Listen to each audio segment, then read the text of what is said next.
আসসালামু আলাইকুম। কেমন আছেন? আশা করি ভালো আছেন। আমরাও আছি, আল্লাহ পাকের ইচ্ছায় ভালো আছি। আজকে আরেকটি ভিডিও আপনাদের সামনে নিয়ে হাজির হলাম। শেষ দিন ড্রয়িংটা আপনাদেরকে দেখিয়েছি, আজকে স্যাম্পল উঠানো দেখিয়ে দিচ্ছি। দেখেন, এখানে আমি 4টা কালার সুতা দিয়ে কাজ করব। এর ভিতরে খয়েরি সুতো দিয়ে আমি ডালপালাগুলি দিয়ে দিব, গাছের ডালপালাগুলি উল্টো ক্রস যেটা বলে, এটা উল্টো ক্রস দিয়ে আমরা সেলাই করব। একসাথে 2টা লাইন সেলাই করে নিব। ওই সোজা পিঠে কাঁথা স্টিচের মতন দেখা যাবে, কাঁথা স্টিচ থেকেও সুন্দর হয় সেলাইটা। সবচেয়ে প্লাস পয়েন্ট 2টা লাইন একসাথে হয়ে যায়।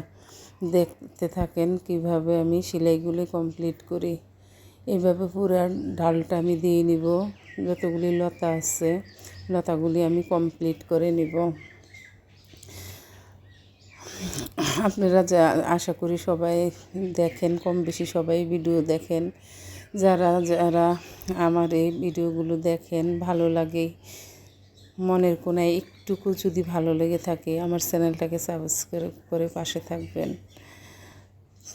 এবং একটি লাইক দিয়ে রাখবেন, যাতে পরবর্তীতে কোনো ভিডিও আপলোড করার সাথে সাথে আপনাদের সামনে নোটিফিকেশন চলে আসে।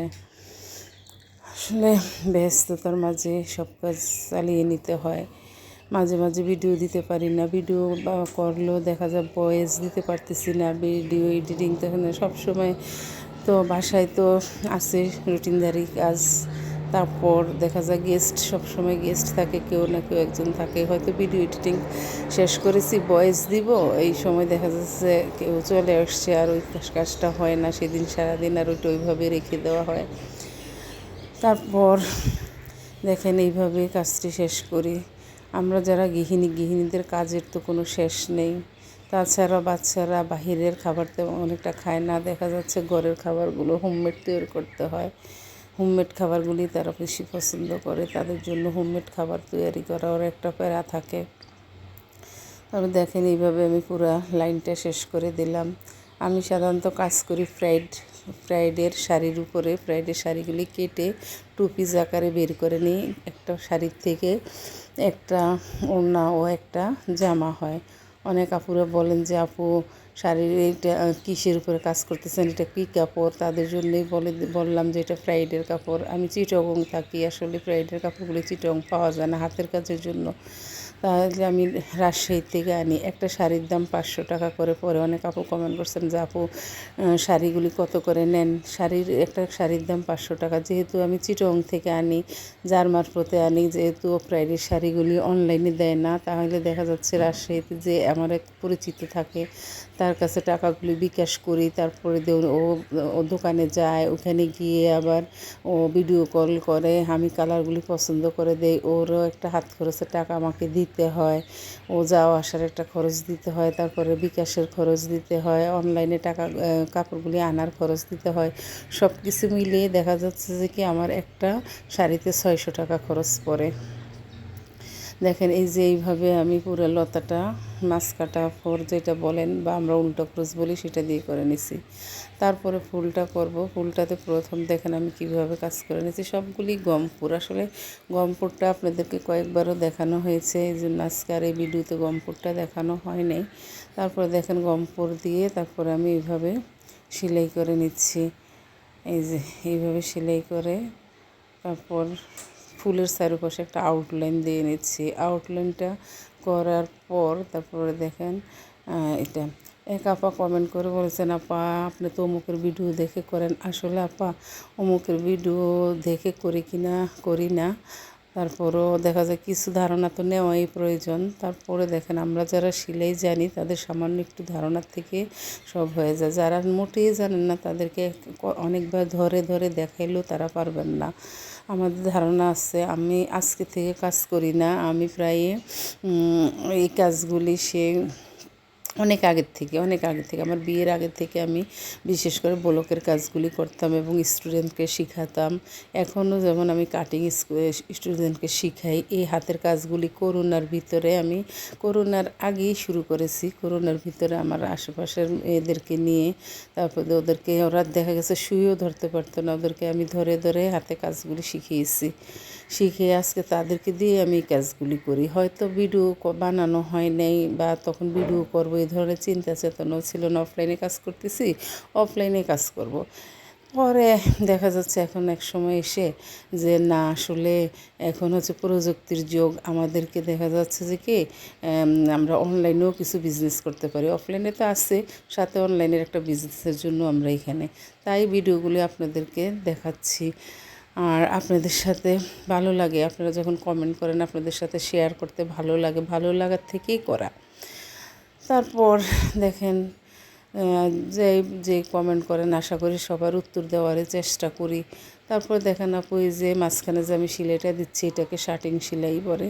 এটা এই পাশ থেকে সুই ঢুকাই ওই পাশ থেকে উঠিয়ে দিই। আর যদি এটাকে মনে করেন যে কি আমি এই ইয়েতে গিট ফোরও দিতে পারতাম, কিন্তু এখানে ফুলের পাপড়িগুলো অনেক ছোট, তো গিট ফোরের চেয়ে দেখা যাচ্ছে এই পোটটাই ভালো হয় এবং এই পোটটাটা দিয়ে দিই। সাধারণত গিট ফোরগুলি আমরা বড় বড় ফুলের কাজে ব্যবহার করে থাকি। তারপর দেখেন আমি চট্টগ্রাম এয়ারপোর্ট বিজয়নগর থাকি। আমার আশেপাশে বা চট্টগ্রামের ভিতরে কেউ যদি আমাকে এই জামাগুলি অর্ডার করতে চান তাহলে আমার ফেসবুক পেজে এসে নক করবেন। আমি চট্টগ্রামের মধ্যে হোম ডেলিভারি দিয়ে থাকি।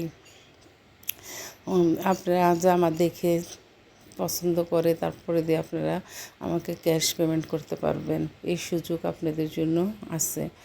আর যারা যারা আমার থেকে হয়তো কুশি কাটা টু পিস আছে সেগুলো নিতে চান যোগাযোগ করবেন। তাছাড়া ব্লকের কাজটা আমি নিজে করি, এই কাজগুলিতে আমি স্যাম্পল উঠাই দিই, কর্মী দিয়ে করি। আর ব্লকের কাজটা আমি নিজেই করি। ব্লকটা আমি সব বিশেষ করে সারা বাংলাদেশে দিচ্ছি, আলহামদুলিল্লাহ খুব সারা পাচ্ছি। আপনাদেরও যদি কারো প্রয়োজন হয় তাহলে নক করতে পারেন। ব্লকের কাজগুলি আমি সাধারণত পাটেক্স বয়েলে করে থাকি। কাপড়ের যেমন রং গ্যারান্টি দেওয়া থাকে, তেমন যে ফেব্রিক্সটা যে কালারটা আমি ব্যবহার করি সেই কালারটাকে একদম গ্যারান্টি দেওয়া থাকে। দেখা যাচ্ছে জামা পরে ছিঁড়ে যাওয়ার পরেও কোনো কালারের এদিক সেদিক হবে না। তার পরবর্তীতে কোনো এক সময় ভিডিওতে আপনাদেরকে ব্লকের ড্রেসগুলি আমি দেখিয়ে দিব, বা আপনারা আমার বকুল বুটিক পেজে ঢুকলেও আমার সেখানে ভিডিও আপলোড করা আছে, আপনারা সেখান থেকে দেখে নিতে পারেন। আমি সাধারণত ব্লকের পর্দা, বিছনা চাদর, তারপর সোফার কুশন, ডাইনিং কুশন সব করে থাকি। তাছাড়া পাশাপাশি আমাদের কর্মীর দ্বারা কুশন কভার, কুশি কাটার কুশন কভার, তারপর কুশি কাটার ডাইনিং কভার, বসি কাটার ম্যাট, যে যেটা বলেন সেগুলি আমি করে দিয়ে থাকি। আপনাদের যার যেটা প্রয়োজন তারা আমাকে নক করতে পারবেন। আমার পেজে দেওয়া আছে, সবগুলি ছবি আপলোড করা আছে, আপনারা দেখে নিতে পারেন। এইভাবে দেখেন আমি পাতাটা 2 কালার করব, 2 কালারের সুতা দিয়ে করবো। এখানে পাতাতে আসলে টিয়া কালারের কাপড়ে দেখতেছি সব কালারটাই ভালো লাগতেছে, তাই এখানে আমি পাতা একটা কালার, যেমন জামাটা টিয়া কালার, একটা পাতা দিব আমি সবুজ আর হলুদ, এই 2 কন্টেক্সটে আমি পাতাগুলি কমপ্লিট করব। এই যে পাতাগুলি খেজুর পাতা ফোড় দিয়ে কমপ্লিট করে ফেলতেছি। দেখেন খেজুর পাতা ফোড়টাও আমি কয়েকবার আপনাদেরকে দেখিয়েছি, আজকে আবার দেখিয়ে দিচ্ছি। খেজুর পাতা ফোড়টা মাঝখান থেকে আমি উঠাইয়ে এই পাশে একবার ওই পাশে একবার দিলে খেজুর পাতা সেলাইটা হয়ে যায়। আর খেজুর পাতা সেলাই দিয়ে পাতাগুলি করলে খুব তাড়াতাড়ি হয় এবং দেখতেও অনেক সুন্দর হয়। এইভাবে আপনারা কাজগুলি দেখে নেন, বুঝে নেন। কারোদের যদি কোনো সমস্যা হয় কমেন্টে জানিয়ে দিবেন, আশা করি তাদেরকে জন্য আরও ইজি করে ভিডিও দেওয়ার চেষ্টা করব। এইভাবে যে এক একটি করে পাতা কমপ্লিট করে ফেলছি আমি। তারপর দেখেন শেষ করে এখন অন্য অন্য পাতাগুলি দেখেন আমি সবুজ সুতা দিয়ে করব। এই যে একটি পাতা সবুজ, একটা হলুদ, এইভাবে করলে ভালো লাগে।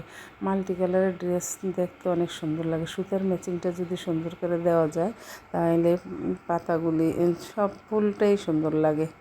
দেখেন এই যে এইটুকু স্যাম্পল উঠিয়ে দিলে আমার বোনেরা সুন্দর করে কাজগুলি করে দেয়। আসলে আমার অনেকগুলো কাজ উঠে এসেছে, আমি ব্যস্ততার কারণে সবগুলি কাজ আপনাদেরকে দেখাতে পারতেছি না। তারপরও কোনো এক সময় ওয়াশের আগে একবার দেখিয়ে দিব, ওয়াশ করার পরেও একবার দেখিয়ে দিব। এরাউট দিতে হবে, কড়া রোদের আশায় বসে থাকি। যখন রোদ ওঠে এরাউট দিয়ে খুব কড়া রোদে শুকাইলে কাপড়টা মচমচে হয়, দেখতে সুন্দর হয়, আয়রন করতে করেও সুবিধা পায়।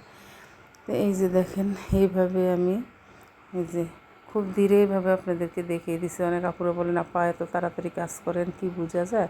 আজকে দেখেন আমি ভিডিওটা কোনো টানি নেই, খুব স্কিপ করি নেই। আজকে আস্তে আস্তে করে সবগুলো কাজ আপনাদেরকে দেখিয়ে দিলাম। এই হচ্ছে আমার জামার লুকটা। জামা ফুলটা এইভাবে আমি কমপ্লিট, পাতা ফুল লতাগুলো এইভাবে কমপ্লিট করব। আর কোনো ভিডিওতে আপনাদেরকে হয়তো জিগজ্যাগ সেলাইটা দেখিয়ে দিব। যদি কেউ দেখতে চান তাহলে কমেন্ট করে জানাবেন। ভালো থাকবেন, আল্লাহ হাফেজ।